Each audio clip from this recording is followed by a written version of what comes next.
Hi everyone, this is Kelly with Kelly Ann Crafts. I'm an independent Stampin' Up! Demonstrator in McKinney, Texas, and this is my second card for my third Tuesdays class.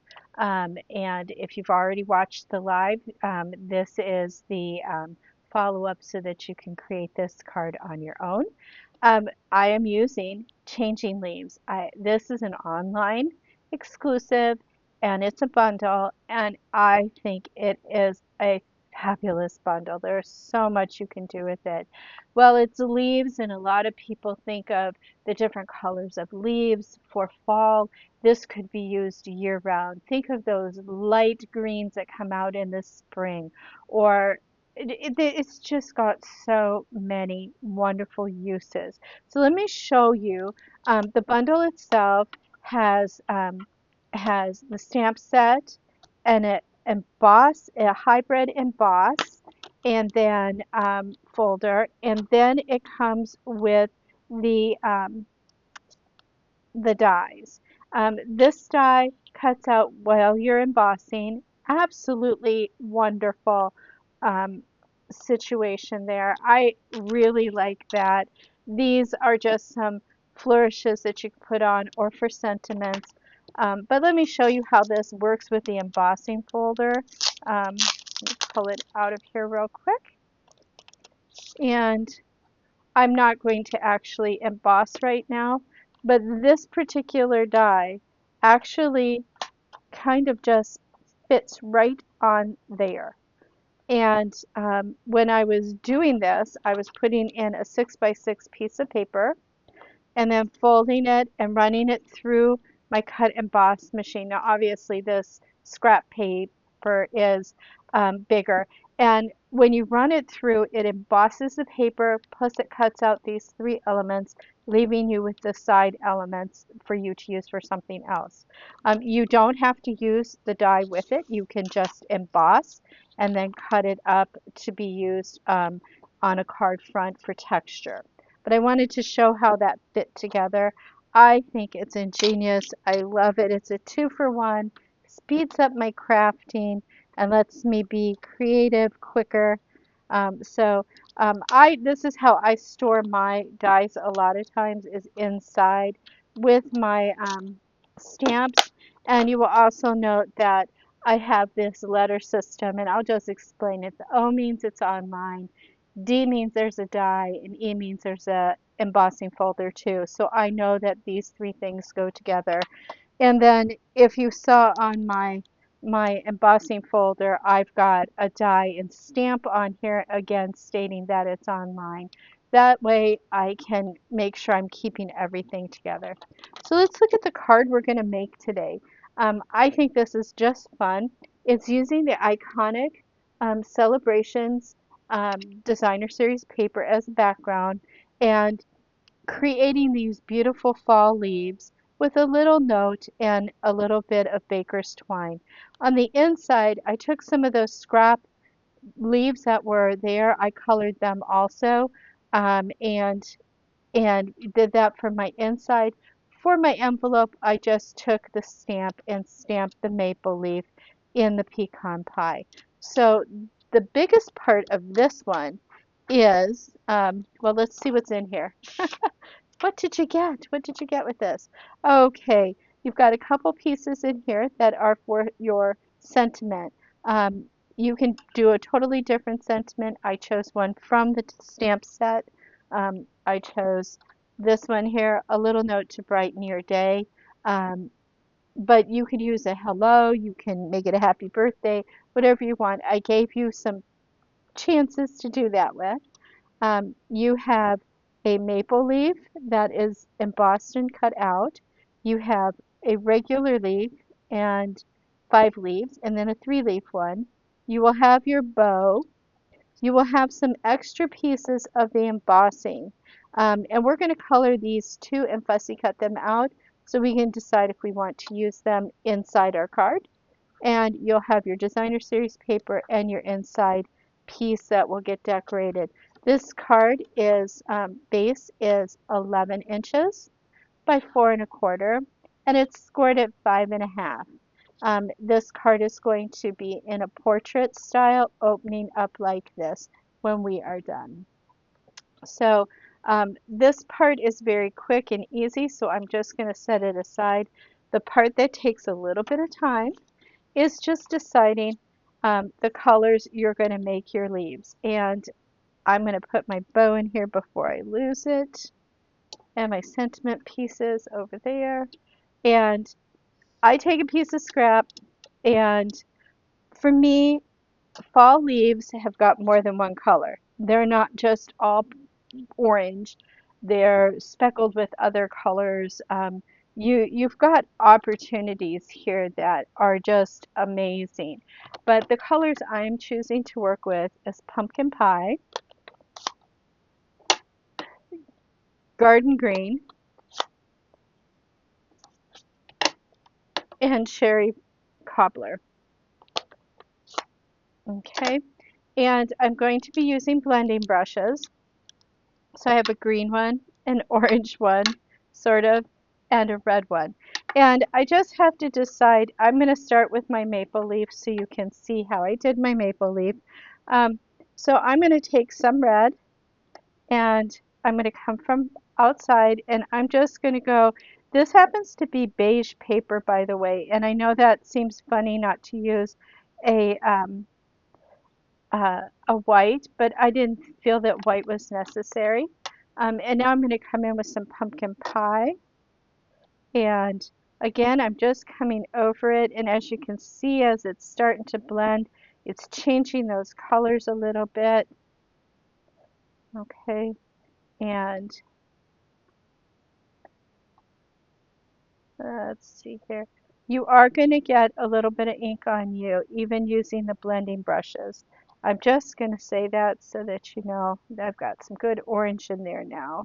I'm going to come back with a little more red. I think of a sugar maple. So sugar maples are those reds and oranges that are very bright with some yellow, but mostly reds and oranges in the fall. Um, there we go. I think that is sufficient on my maple leaf. And now I'm just going to come in with some green, and I'm going to work on this one here. And I'm just going to kind of just go in the middle here with some green. Um, there is no right, wrong way to do this. You just do what you want. The leaves are going to turn out. Be very careful. This part right in here likes to break on me. So I kind of hold it down. Oh, I did not mean to get that big blob there. But oh well, it is what it is.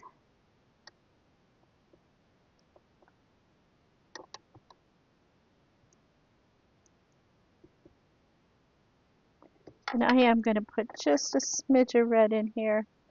Um, and not much. I'm just coming in with a little bit. You know how um, they've got all different colors and in there, and I'm going to blend a little bit more with that orange to soften that harsh red right in the middle there. And don't worry, because a lot of this is going to get covered up. If you look at the original, it's kind of just trailing down. So it's these ones that are going to be showing the most. One of those. This part not as much. So that little blob will probably get covered up a little bit.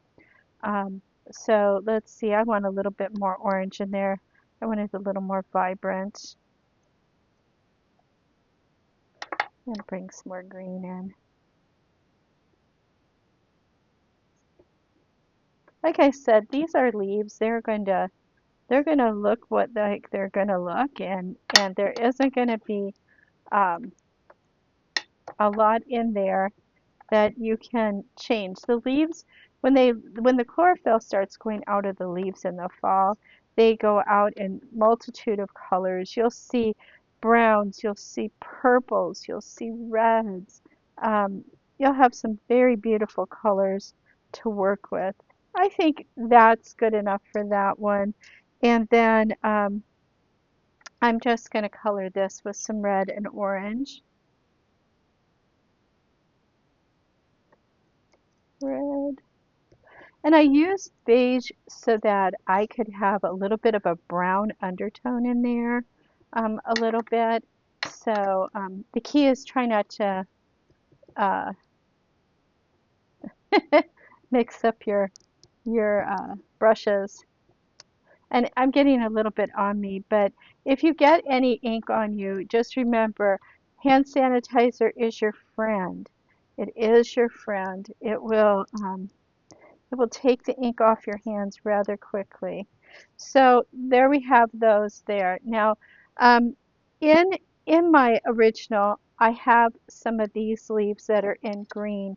Um, in fact, I think it's this one that I did in green. So I'm going to come in here and I'm gonna green one up. I'm going to end up fussy cutting this out. Um, so it's going to be okay that it's all over the place. But I want a little bit of green because in the fall you don't have every tree change at the same time. That's kind of the beauty of fall. You've got those greens, those golds, those beautiful reds. You have a lot of different colors. And as you can see, I have really no rhyme or reason to a lot of this. I'm just coming in here and throwing down color. And I'm going to put a little bit of red on that one. Oh, that's a weird color. Let's throw some orange on it. Came out kind of brown, but that's okay. Brown is fine.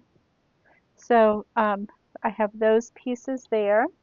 Let me go in here. I'm gonna make this one an orange one this time instead of a green.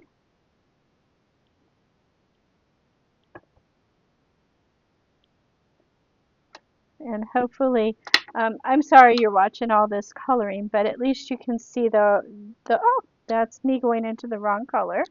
Um, and you want to try not to do that, but I have to listen to myself.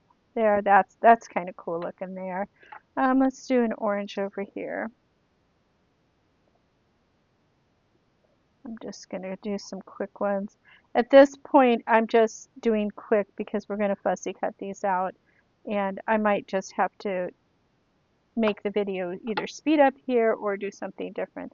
I think that's more than enough, and I think you get the idea of how to do that. So let me close up some ink.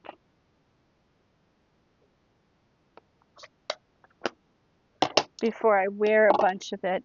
I'm good at wearing my ink. So these are already done.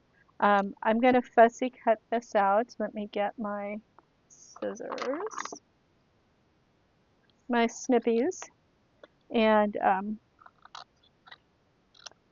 when I fussy cut, it's really not all that hard to do. I just like doing it.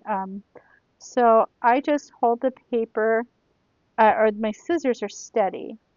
And I just kind of go around it. There's no, you can leave as much of a border as you want or not.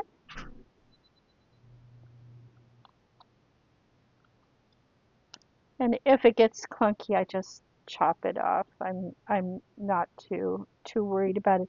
Again, a lot of this gets covered up when it's assembled. So don't be too harsh on yourself. And like this one's green, but it's got a little bit more beige in it. I think against the plaid, this looks really cool. Um, and I really, really enjoy this. I personally love this stamp set. I saw this and went, oh, I have to have that one. I will be using this one for years. It's not one that you just buy for one season and pitch because it's not pitch, but retire it and forget about it for a while. So there's one thing, and let's see. I'm going to do this orange one here real quick because it's a pretty fast cut out.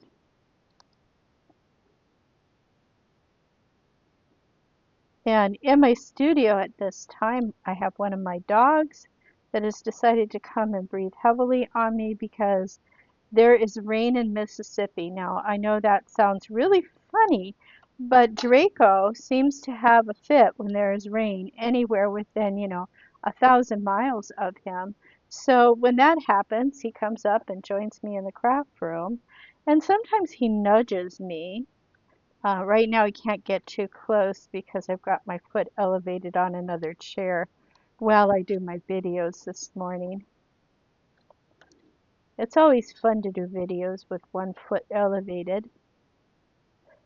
And as you can see, I'm not, perfect at this fussy cutting stuff. Some people call it shadow cutting or something like that. I don't know what they call it. Um, I just I just call it fussy cutting because it's fussy. There, that's pretty good. And let's see, what else do we have here? I really want more red. I think I'll take this. I'm going to take the red. Maybe I'll throw some red on this right here.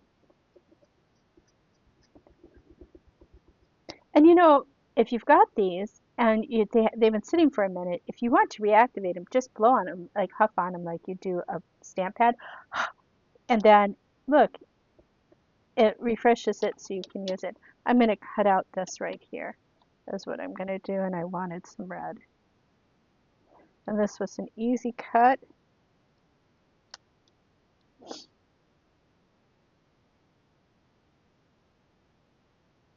Whee! I know, I'd be interested to hear what your favorite colors of fall are.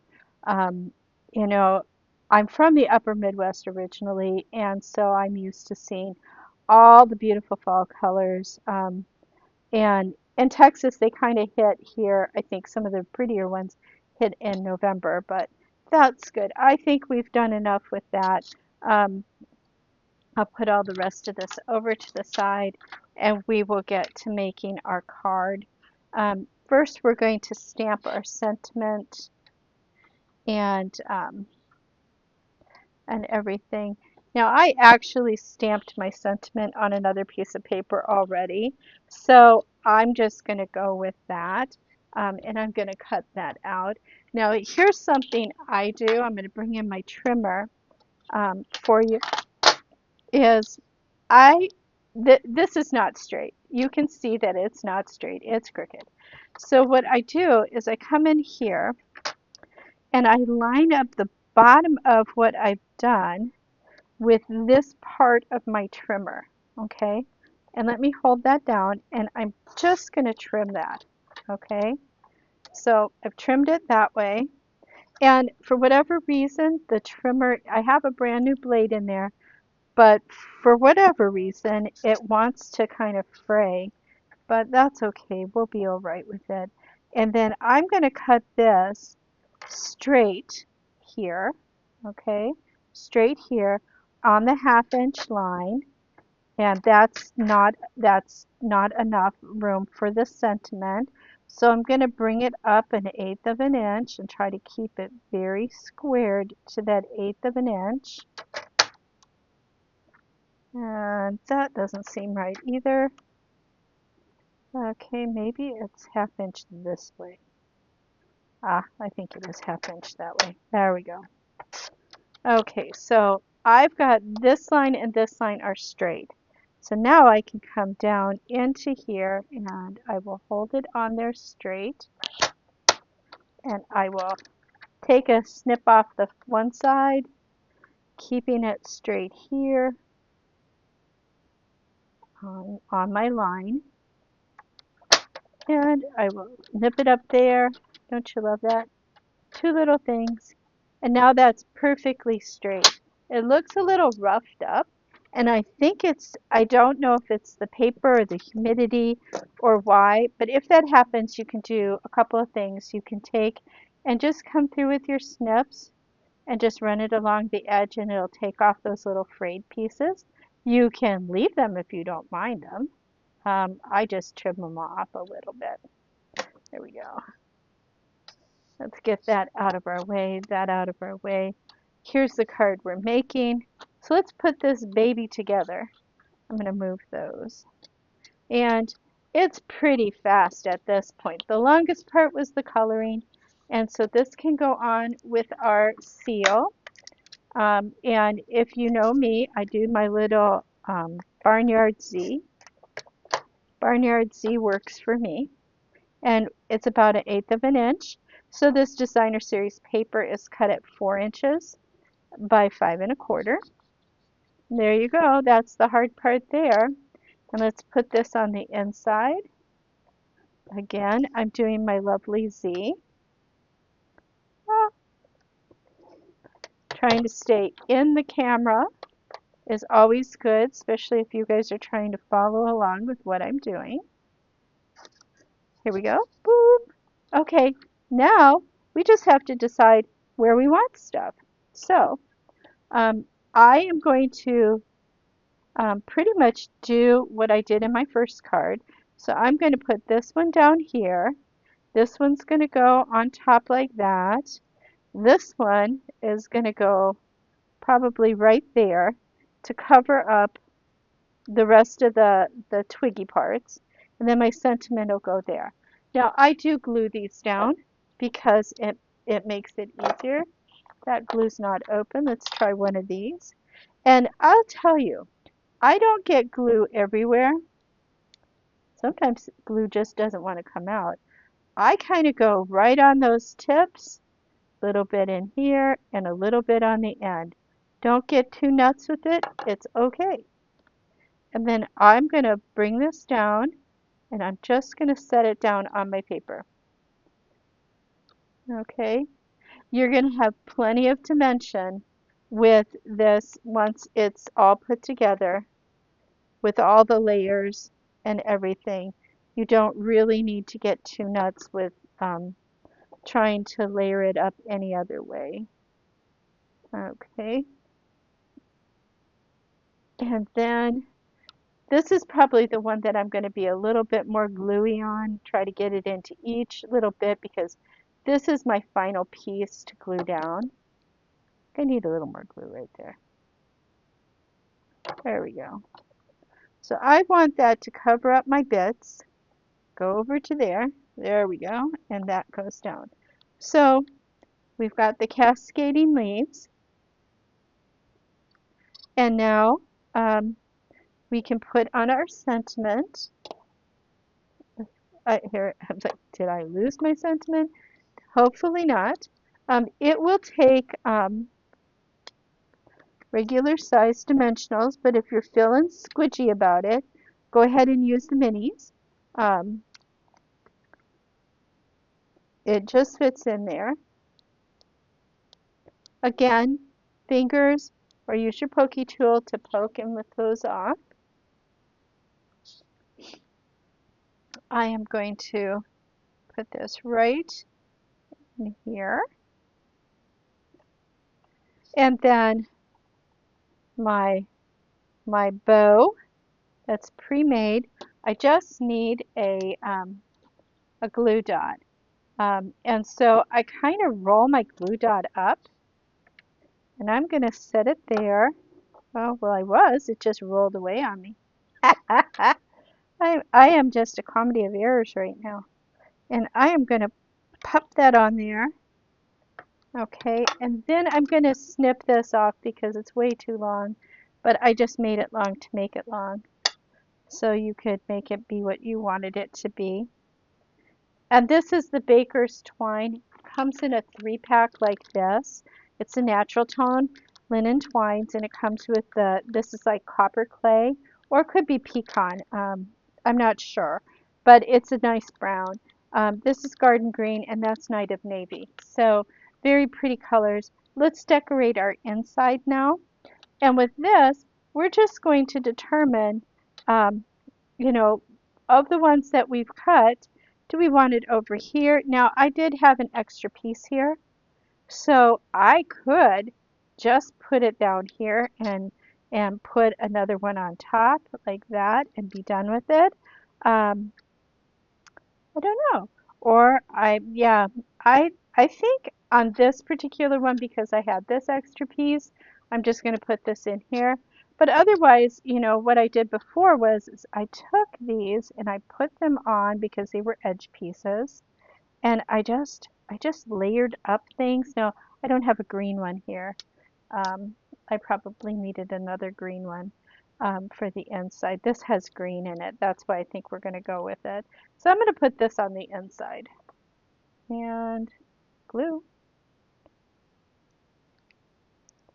When it gets to being close to out, you have to always shake it to get it going. But this is great glue. I like this glue. I like glue. I'm a glue girl. I like glue better than I like the tape, a tape runner. I always jam those up. I think I'm going to put it on this side, leaving quite a bit of room to talk or to give a note, right? And that's my card. But I have a naked envelope. I have a naked envelope, and that is a horror that cannot happen. We cannot have a naked envelope. So I do have the stamp out, and I have my pecan pie. So we are going to stamp this with the pecan pie. And I'm just going to put one on the front. Very pretty. And I'm just going to use the next stamping, the second generation stamp on the back, like that. Now, if you choose to do a different color, that's fine too. You don't have to use the pecan brown. But that is this card. I think it came out pretty good. I'm pretty happy with it. I hope you like them. Again, thank you for joining me, and thank you for taking my class. And if you didn't take my class and you would like to take one in the future, please drop me a message in the comments. Like and share my videos if you would. That helps me grow my team or customer base, but actually more my training base. I really love doing videos for you all.